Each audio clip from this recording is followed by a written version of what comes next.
একটি স্বরচিত কবিতা।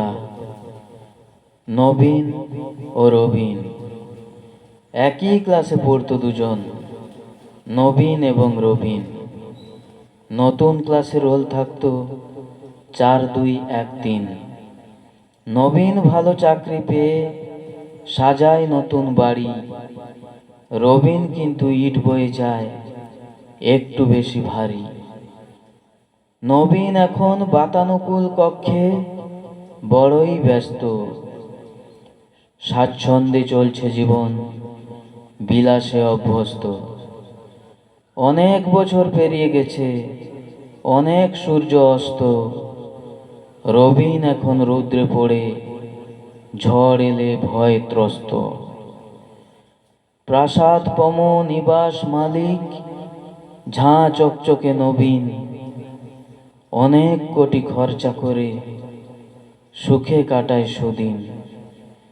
সেই বাড়িতে মার্বেল সাজ, পাথর ইটের দেওয়াল, নবীন এখন বেজায় ধনী, নেই রবিনের খেয়াল। ঘটনাক্রম একটি দিনের, হয় দুজনের দেখা, বাড়তে বাড়তে আকাশ পাতাল ব্যবধানের রেখা। নবীন বলে, শোন রে নবীন, নবীন বলে, শোন রে রবিন, আমার জীবন বাণী, কষ্ট করে লেখাপড়ার প্রাপ্তি বাড়ি খানি। কতগুলি ইট আছে তার গুণে দেখিস গিয়ে, কোটিপতির মেয়েটাকে করেছি তাই বিয়ে।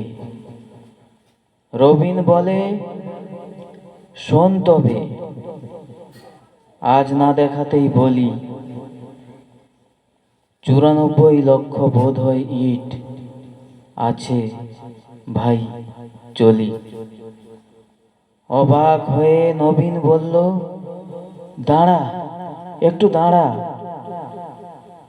তোর জ্যোতিষের হিসেব পাকা, দেখাস কেন তারা?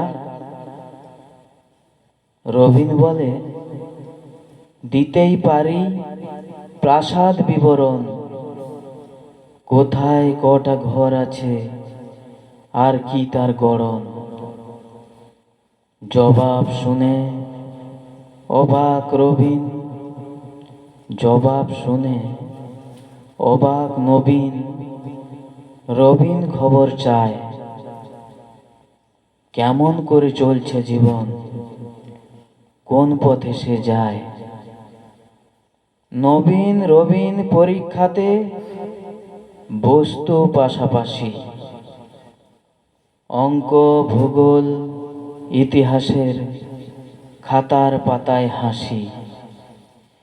সফল সবাই পরীক্ষা শেষ, সবাই করে পাস, জীবন খাতায় রবিন আঁকে নিজের পিতার লাশ।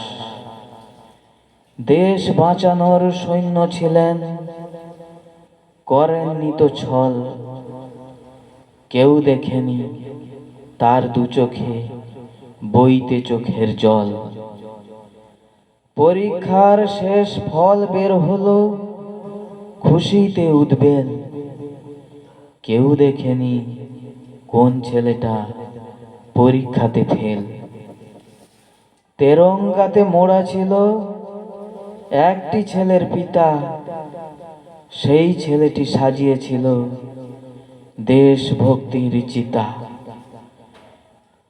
এখন রবিন বানায় বাড়ি, মিনার ও প্রাসাদ, পায়নি নিজের বসত বাটি, পায় না ঘরের স্বাদ।